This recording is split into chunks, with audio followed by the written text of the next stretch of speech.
Hello everybody, this is my video for the week, and I've got a lot to cover. I do want to get into the return of Brock Lesnar, which happened on Monday Night Raw. In case you didn't hear, maybe I should have let in with a spoiler alert, but yes, Brock Lesnar did return on Raw. I don't know if you know that, but it did happen. And I've decided that because I have so much to talk about regarding Brock Lesnar and other things that happened this week, I'm going to move the lockdown discussion to next week, especially once the final card is completely set and everything, to preview that. The preview of my preview will be that I will say that there's one major positive about lockdown that I think is a great portion of the show, and the rest of it I'm going to be fairly ho-hum towards, maybe even more on the negative side, but we'll get there when we get there. And like I said, I do want to cover the Brock Lesnar return, but I also want to add some extra points to my WrestleMania review. These are points that I either forgot to make in my initial video that I wanted to make, and for whatever reason I just forgot because I rushed that video out there. Or it's points that were brought up to me in the days after WrestleMania. I was like, oh, that's a good point. I should have put that in my review, but, whatever. So I'll cover all that now, starting with the Hell in a Cell match. Number one, I forgot to mention that JR was the commentator. That helped a lot. Okay, not that it wouldn't have been a great match without JR, but having JR at the booth really added a great deal of emotion. And, whenever he speaks, it adds weight to whatever match he's calling. And this begs the question, why doesn't he commentate all the time? Like, I don't know why they make it like this thing that we can't have. Like, JR is commentator. They'll give it to us in brief spurts, but for whatever reason, they don't want to make it a full-time thing. And I don't understand it, because he's obviously the best call guy in the business today. Why didn't he call all of WrestleMania? Why was it just the one match? Why can't we just have him out there for the full 4 hours? Are we really asking that much? Yes, JR is old, but all you need is the voice. It doesn't matter what he looks like or how old he is. All we need is that voice, and he can still do it when everything is going good. He can still make it. He can elevate whatever he's watching and commentating, and elevate it to another level. And that's something that a lot of the modern commentators don't know how to do. And having JR there just added a whole level of class and importance and significance to that one match, and it just makes me wonder why he didn't call the whole show and why he's not a regular commentator to begin with. But okay, for whatever reason we can't have that. It's like a tag division. We just can't have it. I'm sorry. I don't know why. We just can't have it. It's not allowed. Another point I wanted to make. Triple H's entrance. It looked like Castle Grayskull. That is awesome.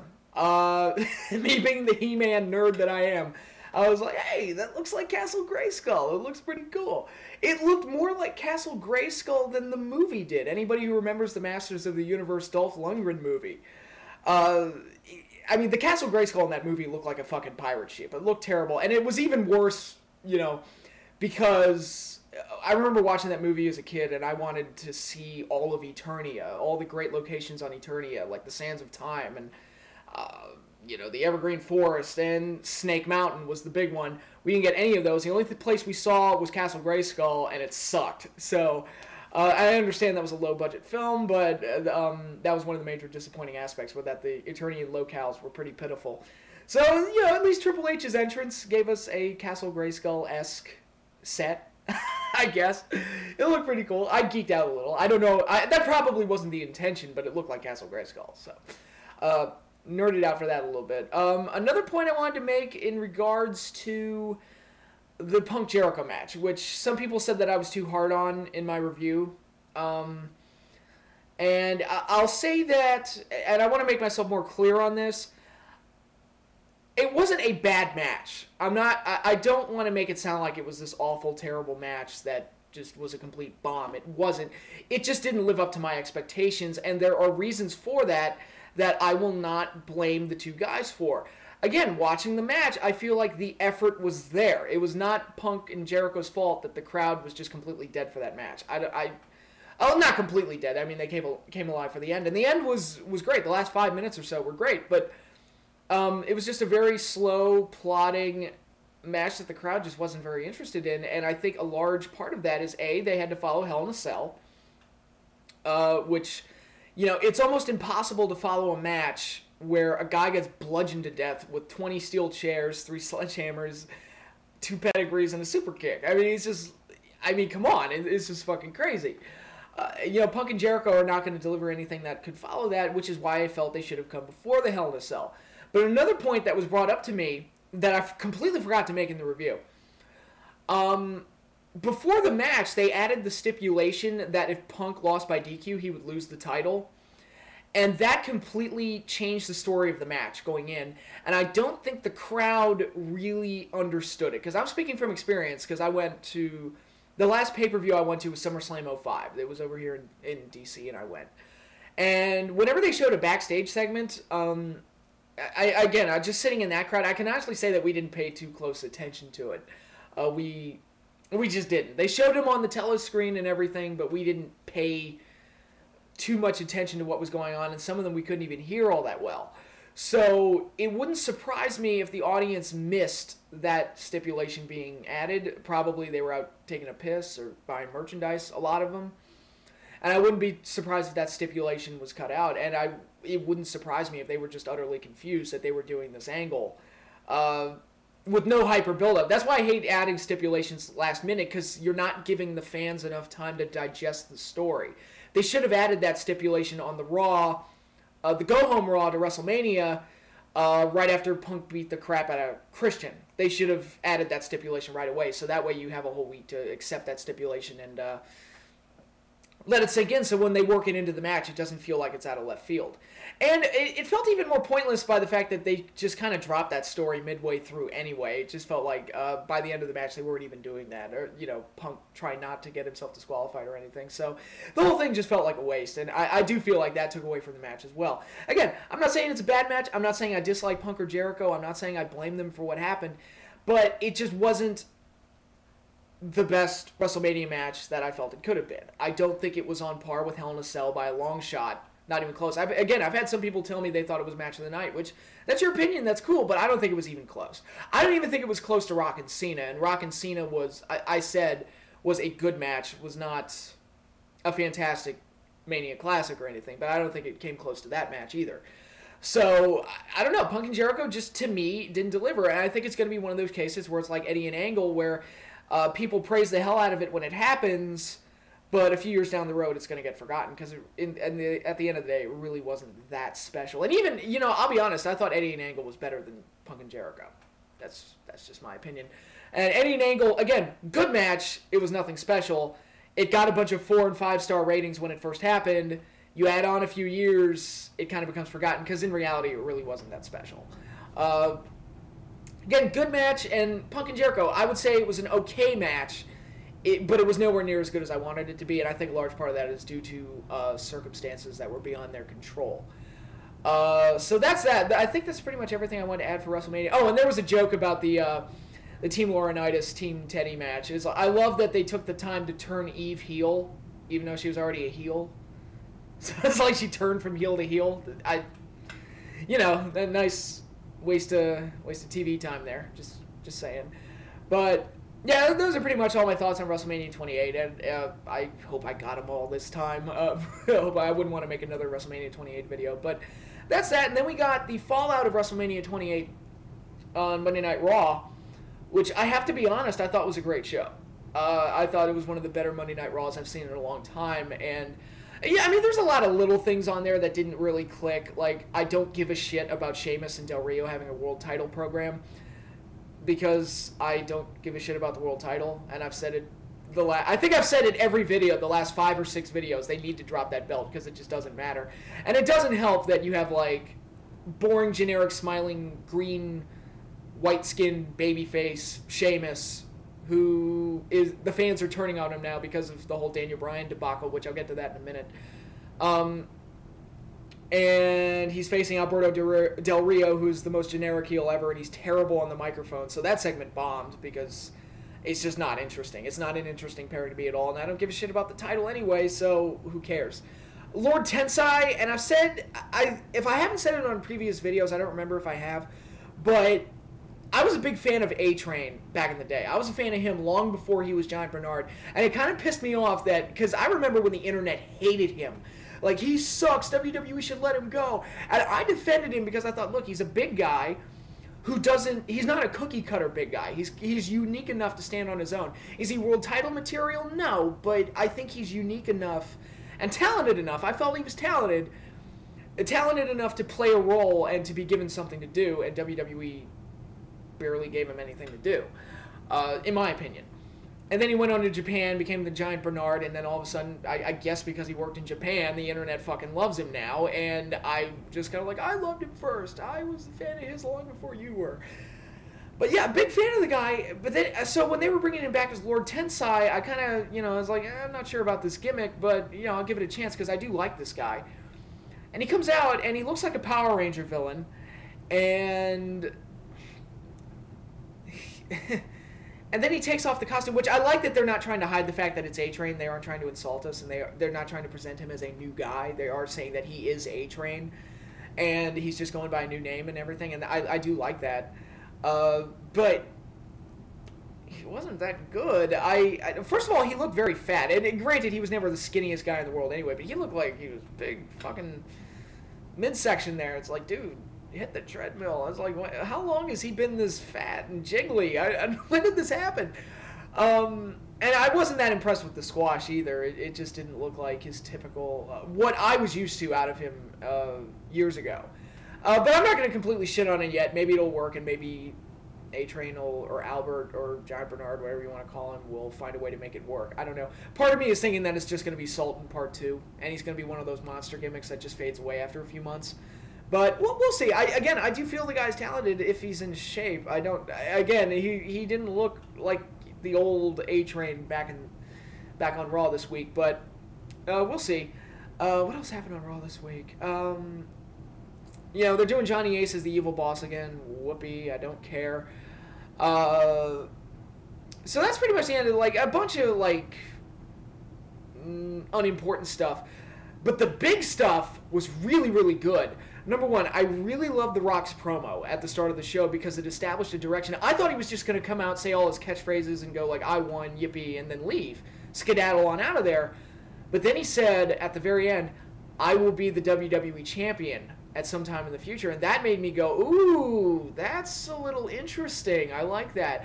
And I do think that adding Rock into the WWE title picture, whether he wins it or not, is going to elevate that belt, because like I've said, it's a major problem within the company right now. And PS Power brought up a great point in his WrestleMania 28 review, where in the opening intro they didn't even highlight who the champions were, which that's a problem. It doesn't mean as much to be world champion as it used to, and I think throwing Rock in the mix would really elevate it to a higher level. Of course, throwing Rock into the WWE title picture kind of demotes the world title even more, if Rock's going to go after the WWE title.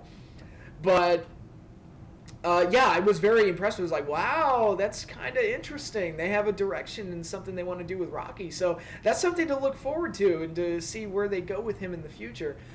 So I really liked that. I really liked the Punk and Jericho segment. I thought the Punk Jericho segment was fantastic. Aside from Jericho, it looked like the bottle blew up in his hand before he hit Punk with it. So I guess it was a prop bottle that just shattered in his hand. But other than that, I thought the segment was really good. It was so good, in fact, that I thought, man, I wish they'd done that in the Mania build-up. That was pretty good.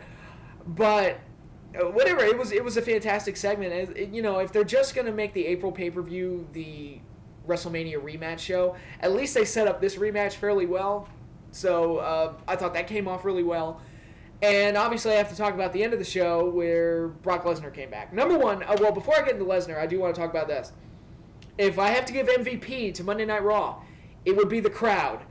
They were fucking awesome. That was one of the best crowds I've heard in a long time. Very smarky, but very energetic and very lively. It felt like an Attitude Era crowd, and I really enjoyed listening to them. And them getting the yes chants over, yes, yes, yes, are pretty fucking sweet. And it is fun to say, it is fun to imitate, and it's fun to, God, I wish that they had caught on when the Giants won the Super Bowl. I would have been salsa dancing while yelling yes. It would have been great. But, even though Daniel Bryan pretty much stole M. Bison's gimmick, but we'll let that slide. And I do find it fascinating that Daniel Bryan, after getting jobbed out horribly at WrestleMania, it's kind of like Obi-Wan Kenobi, Or it's like, if you strike me down, I will become more powerful than you could ever imagine. And now overnight, he's like the most over guy in the company. We'll see if those crowd reactions keep up. But it'll be fascinating to see where it goes from here. And I pray to God, I pray to all that is holy, that the yes chants overtake the what chants, because I cannot stand the what chants. They are obnoxious. When people ask me, who do you like more, Rock or Steve Austin, I say Rock because Rock did not invent the what chants. I hate the what chants so much that it makes me think less of Austin's career and his overall body of work. Who do you like more, Hogan or Austin? Hogan, because Hogan did not invent the what chants. Who do you like more, Roddy Piper or Steve Austin? Roddy Piper, because Roddy Piper did not invent the what chants. Who do you like more, Virgil or Steve Austin? Virgil, because Virgil did not invent the... Okay, I'm just kidding on that last one. But, you know, I'm saying that half jokingly, but it was very annoying, the what chants. And I hope that they die away in favor of the yes chants, because the yes chants is at least a statement of opinion. You know, it's a sign that the fans like something, because they were chanting it for CM Punk as well. It's not just exclusive to Daniel Bryan. At least it's not now. So... yeah, I hope to God that takes over and replaces the what chant, because I can't fucking stand the what chant. So, yeah, the crowd at Raw this week, you got an A+. That was, you made the show a lot of fun, definitely. And obviously, Brock Lesnar returned at the end of the show. If you didn't know Lesnar was coming back, the crowd made sure to tell you before he even came out. Came out to a monster pop, one of the biggest pops I've ever heard. And he F5 Cena, and again, I think... much like Rock going into the WWE title picture, I think adding Brock Lesnar to the mix, a guy who hasn't been seen in wrestling for 8 years, a guy who made a name for himself in the UFC and you know, has a lot of mainstream appeal because of his MMA career, I think he adds a definite spark to the product, and that's a good thing. Now, granted, I'm not the biggest fan of Brock Lesnar. I never was, even when he was with the WWE. I thought he was kind of bland, especially as a babyface. His promos were terrible. He worked best when Heyman was talking for him. I mean, I understood why the WWE pushed him. He's a great physical specimen, and he has a great look, and nobody else looks like him. And they promoted him very well. You know, it's not like a Wade Barrett situation, or if I were going to use a TNA example, it's not like a fucking Gunner situation where I'm sitting there going, why the fuck are they pushing this guy? This guy is ordinary. I don't get it. Lesnar at least is like, look, no, just take one look at him. You'll know why they're pushing him. And the guy's legit too. He has the legit background to working the business too. I just never found him very entertaining. Just overall. I never thought he had much of a personality. And I also thought he was very unsafe in the ring. He was kind of sloppy, and, you know, he almost dropped A-Train. Well, he did drop A-Train on his head, broke Holly's neck. There are a couple of other situations. I mean, there was a reason why I feared for Kurt Angle's life going into WrestleMania 19. Just throwing that out there. But all of that aside, all my personal opinions on Brock Lesnar aside, I do feel like he adds a big spark to the product. And again, kind of like Rock going into the WWE title picture, it makes me wonder, okay, what are they going to do with Brock? Because, I mean, let's face it, their current roster of guys just don't have that appeal. Part of that is because of bad booking, but there's nothing they can really do with Cena anymore that would be that interesting unless they start bringing in these type of guys. There's nothing else. I mean, I don't know who Punk is going to work with after he's done with Jericho. I mean, who else is there, you know? Because once CM Punk kind of took over, it was like, okay, it's him, Cena, and all the guys that Cena beat. Who cares? So they're going to have to find him some opponents too, and I think Brock working with Punk would be a good idea. I think Rock working with Punk would be a good idea. And there's a lot of things they could do having Rock and Brock in the mix. And if they're part-time guys, they're part-time guys. It doesn't matter to me. So, yeah, very exciting possibilities for the future in the WWE. And I thought they had a very great Monday Night Raw coming off the heels of WrestleMania. So kudos to the WWE for that. And I look forward to seeing where they go from here. So that's pretty much all I have to say this week. Again, I have to announce this. Following my lockdown review, which will be in 2 weeks. I'm going to do the preview next week, and then I'm going to do the review the week after that. The week after the lockdown review, I'm going to do my question and answers video, which will be based on non-wrestling topics. Any non-wrestling questions that you want to ask me and you want to hear me discuss, send me the questions via PM on my YouTube account. Label it Q&A so I know what it pertains to. and I will answer those questions. And it can be about anything except wrestling, because I just want to, take a little bit of a break from wrestling, just coming out of WrestleMania season and everything. So yeah, that's all I've got for the week, and I hope to see you all later. And toodaloo.